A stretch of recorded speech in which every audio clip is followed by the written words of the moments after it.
நமஸ்காரம். ஓம் மகா சிஷர்குரு அகத்திய குருவே நமக. இன்றைக்கு தலைப்பு சுய உணர்தல். அகத்திய மகரிஷி சொல்றாங்க, சுய உணர்தல் என்பது உங்கள் உண்மையான சுயத்தை கண்டறியும் செயலாகும். கடவுளை அங்கீகரிப்பதும் புரிந்து கொள்வதும் கடவுள் உணர்தல் எனப்படும். கடவுளை உணர்தல் அப்படிதானே. இறுதியாக பரமாத்மாவோட மீண்டும் இணைவதன் மூலம் சுதந்திரத்தை அடைவது பெரும்பாலும் மோட்சம் என்று அழைக்கப்படுகின்றது. அனுராதா அம்மா கேக்குறாங்க, எண்ணற்ற அத்துமீறல்களில் ஈடுபட்டு உள்ள ஒருவன் நீதியின் பாதையை தேர்ந்தெடுத்தால் அவன் செய்த கடந்த கால பாவங்களுக்கான விளைவுகளை அவர் தாங்க வேண்டுமா? புரியுதுங்களா? சில பேர் தப்பு பண்ணியிருப்பாங்க, அடுத்த நிமிஷத்துல இருந்து ஒரு சுச்சுவேஷன் வந்து அவங்கள மாத்திருக்கும், நல்வழிப்படுத்தி இருக்கும். அப்போ அவங்க செஞ்ச தப்பெல்லாம் கணக்குல வருமான்னு கேக்குறாங்க. ஒரு நபர் தனது செயல்கள், இதுக்கு மகரிஷி சொல்றாங்க, அகத்திய முனிவர், ஒரு நபர் தனது செயல்களுக்காக வருந்தினால் அது அவர்களின் கடந்த கால செயல்களின் விளைவுகளை குறைக்கின்றது.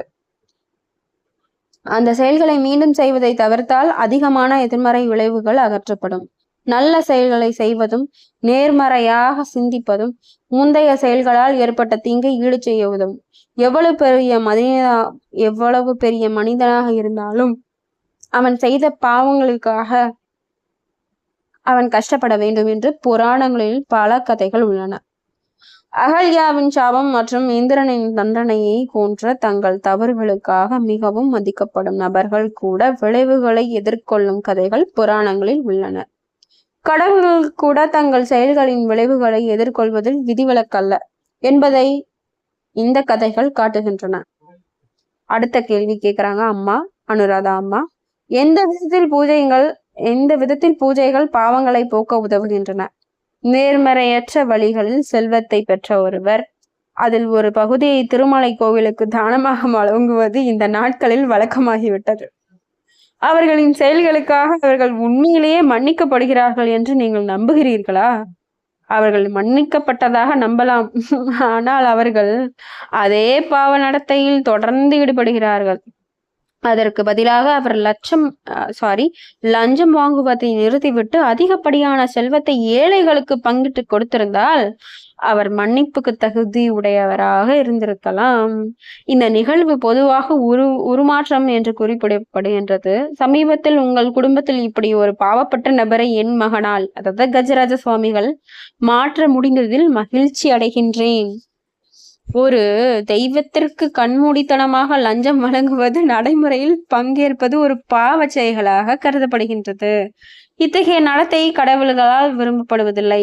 இந்த செய்தியை சமூகத்திற்கு தெரிவிக்கவும் பாவத்தின் விளைவுகளை பற்றி அவர்களுக்கு அறிவூட்டவும் கடவுளுக்கு அடிபணிவதன் மூலம் நிவாரணம் பெறுவதற்கான வழிகாட்டுதலை வழங்கவும் உங்கள் தந்தையை நான் கேட்டுக்கொள்கின்றேன். இந்த பொறுப்பு அவரிடம் ஒப்படைக்கப்பட்டுள்ளது. எதிர்காலத்தில் உங்கள் தந்தை பொதுமக்களிடம் சுருக்கமாகவும் புரிந்து கொள்ளக்கூடியதாகவும் உரைகளை வழங்குவார். அதனால்தான் இந்த வழிபாடு பத்திகளை உங்களுக்கு தருகிறேன். இதன் பின் அருள்தாய் விஜயலட்சுமி கேட்ட கேள்விக்கு அகத்திய முனிவர் பதிலளித்தார். இதன் முக்கியத்துவம் காரணமாக இது ஒரு தனி அத்தியாயமாக கீழே கொடுக்கப்பட்டுள்ளது. அதை அடுத்து பார்க்கலாம். ஆனா எவ்வளவு பெரிய முக்கியமான விஷயங்கள் சொல்லியிருக்காங்க அப்படின்ற விஷயங்களை முதல்ல நான் சொல்ல விரும்புறேன். நம்ம முன்னமே சொன்ன மாதிரி நம்ம எதுக்காக பிறந்திருக்கோம்னு முதல்ல தெரிஞ்சுக்கோங்க. எவ்வளோ கஷ்டத்துல இருந்தாலும் சரி, நீங்க எவ்வளோ மகிழ்ச்சியா இருந்தாலும் சரி, புரியுதுங்களா? அது நீங்க செஞ்ச நல்ல விஷயங்கள் கெட்ட விஷயங்கள் காரணமாக தான் இந்த பிறப்பு, இந்த கஷ்டம், இந்த மகிழ்ச்சி, இந்த சந்தோஷம், இந்த வீடு காடு மலை, இந்த மாதிரி நம்மெல்லாம் நல்லா வீடு காடு தோட்டத்தரவை தான் காடுன்னு சொல்றேன். தோட்டத்தரவு, காரு, வெஹிக்கிள் எல்லாம் நீங்க வச்சிருக்கீங்க அப்படின்னா நீங்க செய்த புண்ணியங்கள் பண்ணனால, புரியுதுங்களா?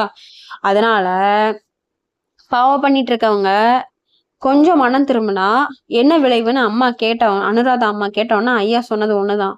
முதல்ல திருந்திட்டு மனம் வருந்திட்டனா அதோட நீ செஞ்ச பாவத்தோட விஷயங்களை கொஞ்சம் குறைக்கிறதுக்கு, வீரியத்தை குறைக்கிறதுக்கு அது உதவும். அதுவும் இல்லாம மேலும் திரும்ப நீ அந்த பாவத்தை செய்யாம இருந்தனா, நேர்மையான முறையில் நீ நடந்துக்கிட்டனா இன்னும் அதோட விளைவுகளை கம்மி பண்றதுக்கான வாய்ப்புகள் ஜாஸ்தி. அதனால இந்த மாதிரி விஷயங்களை முதல்ல மக்கள்கிட்ட சேருங்கன்னு சொல்லி குருநாதர் கஜராஜ சுவாமிகள்கிட்ட சொல்லி அனுராதா அம்மா இப்போ இந்த புத்தகத்தை வெளியிட்டிருக்காங்க. திருந்துவோம், இல்லைன்னா நம்ம திருத்தப்படுவோம். அதனால திருந்துறதுக்கான வழிகளை நம்ம முதல்ல செஞ்சுக்கலாம். குருநாதருக்கு ரொம்ப ரொம்ப நன்றி. அடுத்த டாபிக் வந்து பக்குவம் அடைய வேண்டும்னு டாபிக் அடுத்து மேலும் நாளைக்கு பார்க்கலாம். நமஸ்காரம்.